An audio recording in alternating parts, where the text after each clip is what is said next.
So like the question is like in our school we see that there are some rules that we have to keep the lights on like some amount of like space, like we have to keep the lights on for whole night, and there are some shops too which like turn on the light for the whole night. Is it like necessary? Like what do you think about that? Okay, it's a very good question, even interesting point which I have also seen. See, you can't expect that at night the entire world will go dark.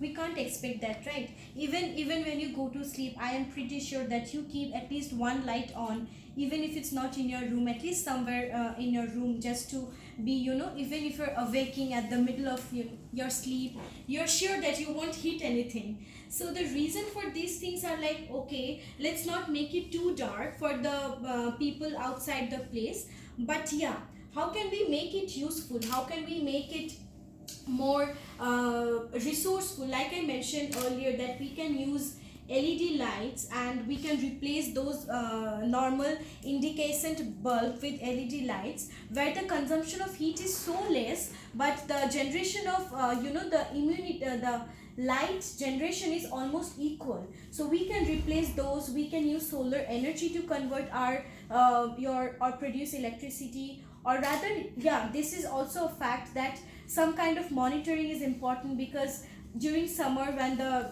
daylight is so huge, like so big, we can start monitoring by seeing that, okay, so right now I can switch off the light, and later on when it's too dark we can switch on. Like in this way we can contribute.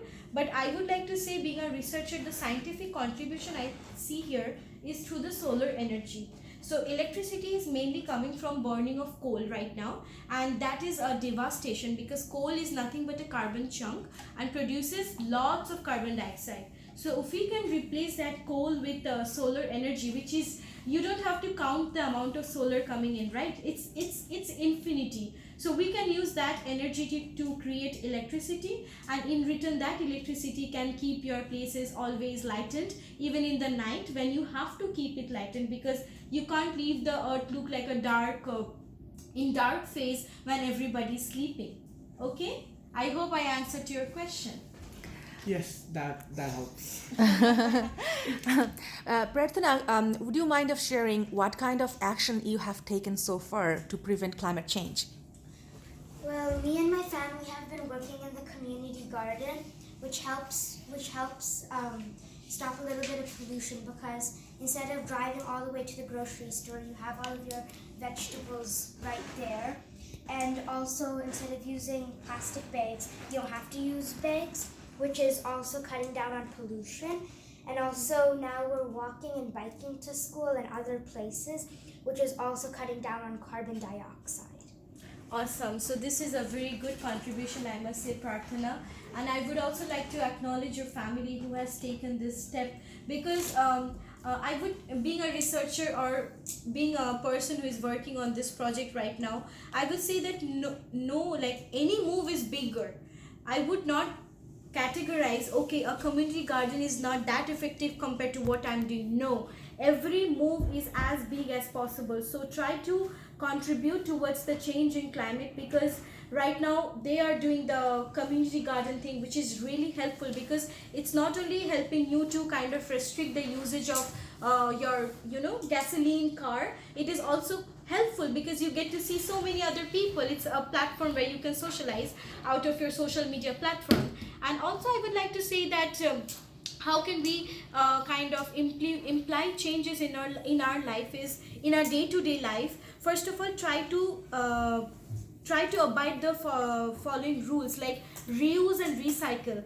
Household family produces a lot of waste, so if we are aware that these waste can be composted so that it doesn't emit carbon dioxide, that's one. So composting, so you might have your backyard, go for gardening, use those as a composting material, because they're rich in nutrient, and that's how you can help to not produce more and more carbon dioxide towards the atmosphere. Second, replace your bulbs with LEDs, because LEDs doesn't consume much heat like compared to the normal bulb.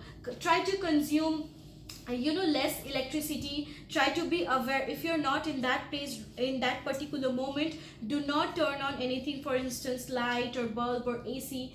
and also the consumption of heat in terms of AC or heater. Try to make it, less. If it's not necessary, don't use it. If it's really can be, it can be substituted with certain other products which are always available in the market nowadays. And also like awareing people, this is what we are doing right now. Make aware people think in this way that I'm a very small teeny tiny person in this entire world, how can I convey to this big massive thing that's happening. But we are in the transition phase, my dear. We need to contribute so that we can keep this place livable, enjoyable for the next generation. Will you not want your kids to have a very beautiful place like we are enjoying right now? So I would say that each and every contribution matters, and keep on doing it and keep on alleviating it. Thank you so much. Any question? I have a question. We don't have much time in our hand. My last question to you. Our Banglar Gano Katha community radio space, we are using to aware our community people. And we can amplify our voice through this microphone. But, what is but? The policymakers, the corporate world, they do not hear us. They do not hear the voice of the community people. They do not hear the voice of the community radio. So how we can make them hear? Okay, so this is a very interesting and a very political question. I can say that one little thing that we are lucky that government in Canada is really aware of the climate change, and with the new government, I believe that we will have more and more, kind of awareness towards the climate change. I have seen our previous Prime Minister working and talking a lot about climate change, carbon emission, how we can control it. So I believe that that part is safe. We are in safe hands, rather, we would say, where the climate change or climate action will be taken good care of. And talking about corporate, I would also like to add that the day, like if I go to conference, I see many people talking about climate change, which implies one little fact that people are getting aware. And as I have already mentioned that we are in the transition phase, Jebunisa, I believe that with time the awareness will increase, and people have already started seeing a very negative change in terms of floods and wildfires. I believe that they will start incorporating, some serious rules, some serious changes with time. But let's hope, and being a person, a normal human being, also a researcher, I would like to say that this is just the beginning. I'll try to convey all my knowledge and all my, kind of awareness to the community as much as I can with time. Alivia, do you know who you are? I will give you a name today. Thank you. Please go ahead. Sure. You are the big, not little, big Greta of Saskatoon. Thank you so much. That means a lot.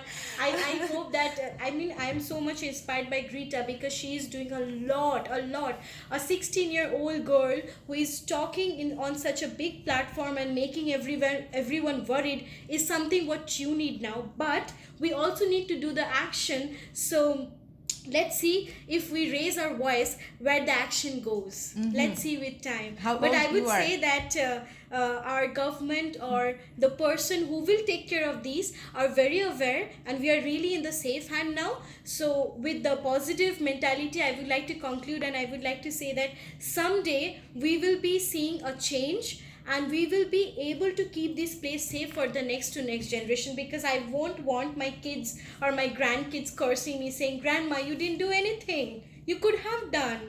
Rather, they will proudly say, "Okay, so my grandma did the contribution and we are safe now." So it's a